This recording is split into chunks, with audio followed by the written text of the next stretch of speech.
On s'est tous déjà demandé pourquoi l'orthographe française peut paraître, si compliquée parfois. Prenons le mot temps. D'où sort ce P muet?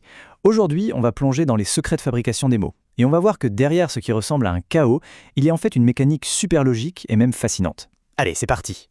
Prenons cet exemple tout simple, le mot temps. On se retrouve à écrire un P et un S qu'on ne prononce jamais. Mais pourquoi? C'est juste une règle un peu bizarre à apprendre par cœur sans chercher à comprendre. Eh bien la réponse, vous allez voir, est beaucoup plus intéressante que ça. Et attendez, ce n'est pas fini. Le mot corps a lui aussi un P muet. Mais si on prend un mot de la même famille, comme corporel, alors là, surprise, le P se réveille et on l'entend parfaitement. C'est quoi cette logique cachée? Et si la solution, c'était de voir les choses sous un tout autre angle? Si, au lieu de voir les mots comme une liste de règles à mémoriser, on les voyait plutôt comme des jeux de construction, un peu comme des Lego, avec des briques logiques qui s'assemblent.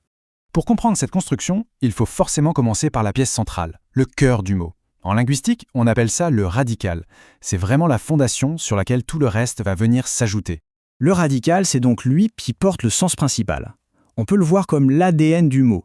C'est l'élément qu'on va retrouver dans toute une famille de mots et qui leur donne ce sens commun, ce petit air de famille.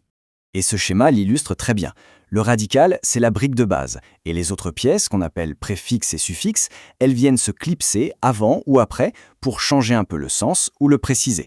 Allez, un exemple concret pour que ce soit bien clair. La famille du mot terre. Le radical commun, qui nous vient du latin terra, on le retrouve partout. Terrain, territoire, terrestre, et même dans des verbes comme atterrir ou déterrer. On sent bien le lien, n'est-ce pas? C'est ça la force du radical. Bon, maintenant qu'on a notre brique de base, voyons les autres pièces de notre construction, les modificateurs. Ce sont ces petits éléments qui viennent se fixer au radical pour créer de tout nouveaux mots. Le terme général pour ça, c'est les affixes. Un affixe, c'est donc le mot un peu technique qui désigne soit un préfixe quand ça se place avant le radical, soit un suffixe quand ça se place après. Leur mission, changer le sens ou même la nature grammaticale du mot de départ.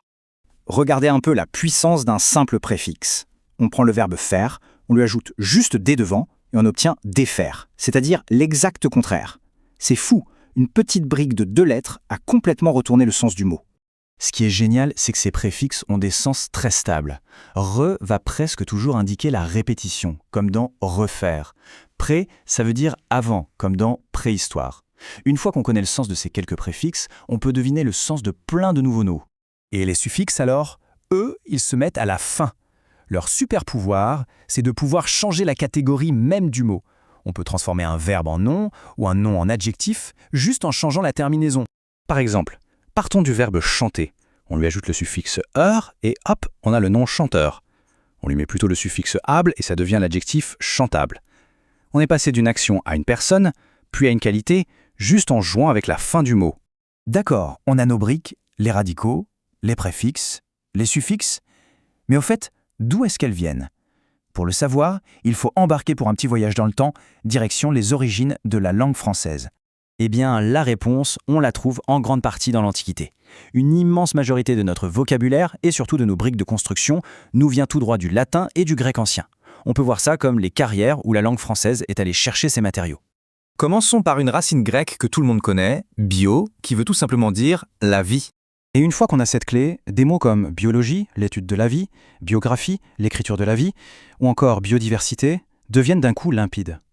On voit la brique bio qui fait son travail. Allez, un autre exemple, cette fois avec une racine latine tout aussi connue, aqua, qui signifie eau. Et là encore, le lien saute aux yeux dans des mots comme aquarium, aquatique ou aqueduc. Le simple fait de connaître la racine latine éclaire instantanément toute une série de mots. Bon, maintenant qu'on a toutes les clés en main, le radical, les affixes et les origines, il est temps de revenir à nos mystères du début. On va enfin pouvoir déchiffrer le code. Cette citation, elle résume parfaitement l'idée. L'étymologie, c'est la science de l'origine des mots, et ce n'est pas juste un truc de spécialiste. C'est un outil super puissant qui transforme l'orthographe en une sorte d'enquête historique passionnante. Et voilà, la solution. Notre fameux P dans temps, il n'est pas là par hasard. C'est une sorte de fossile, un souvenir du mot latin tempus, où on entendait le P. Et ce P refait surface dans temporel. C'est exactement la même histoire pour corps, qui vient de corpus, et dans le P se réveille dans corporel. Pareil pour le G de sang, hérité de sanguis, et qu'on retrouve bien dans sanguin. L'orthographe n'est pas illogique, elle est historique. C'est ça la clé. Avec cette approche, même le mot le plus long, celui qui fait un peu peur à tout le monde, devient un simple jeu de construction. Anticonstitutionnellement. Il suffit de repérer chaque brique, le préfixe, le radical, les suffixes, pour comprendre le sens global. Ce n'est plus une montagne à retenir, c'est un puzzle à assembler. Au final, les mots ne sont pas des objets figés. Ce sont des constructions vivantes, bourrées d'histoire et de logique. Comprendre comment ils sont fabriqués, ce n'est pas seulement un truc pour mieux écrire, c'est apprendre à lire l'histoire qui se cache derrière chaque terme. Maintenant, la question c'est, quels secrets les prochains mots que l'on croisera vont-ils bien pouvoir nous révéler ?